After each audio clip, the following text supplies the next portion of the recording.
Може ли да се копира този чип?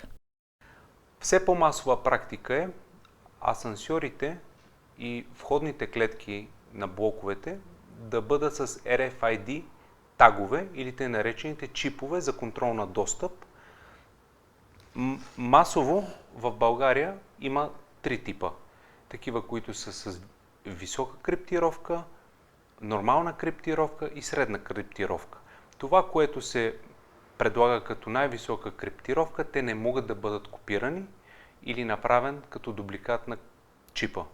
При тях е необходимо да се обърнете към домоправителя на входа или към фирмата-производител, която е монтирала контрола на достъп. При средния клас това, което може да се направи е да се копира самия чип.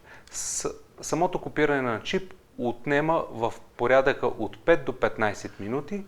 Цената на копието на чип струва 15 лева. При ниския клас криптировка цената на дубликат на чип е 10 лева.